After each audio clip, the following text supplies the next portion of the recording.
qu'est-ce que l'inclusion? C'est le contraire de l'exclusion et c'est différent de l'intégration. Le concept d'inclusion affirme la place de plein droit de toute personne dans la société, quelles que soient ses caractéristiques. Mais encore, afin d'y voir un peu plus clair, je vous invite à cheminer ensemble de l'exclusion à l'inclusion en 4 étapes. On y va?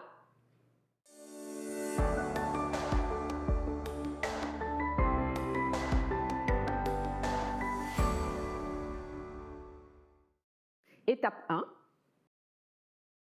Dans ce cas, il s'agit de l'exclusion, c'est-à-dire la relégation ou la marginalisation sociale d'individus ne correspondant pas ou ne correspondant plus au modèle dominant d'une société, comme par exemple les personnes âgées, les personnes en situation de handicap ou les personnes non binaires.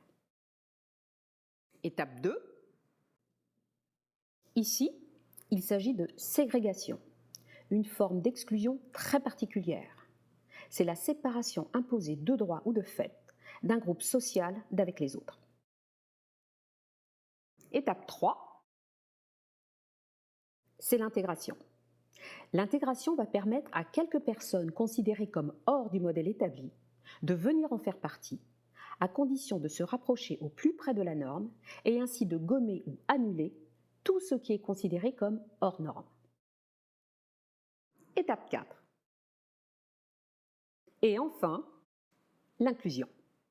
Si nous revenons à la définition initiale, le concept d'inclusion affirme la place de plein droit de toute personne dans la société, quelles que soient ses caractéristiques, c'est-à-dire sans distinction d'origine ethnique, d'âge, d'identité de genre, d'orientation sexuelle, de langue, de religion, de capacité physique ou intellectuelle et de localisation.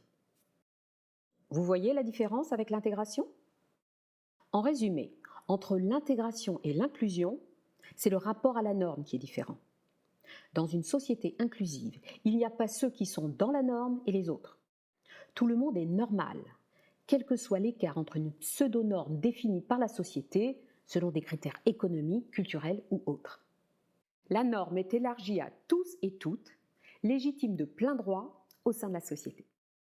Moi, je choisis l'inclusion. Et vous ?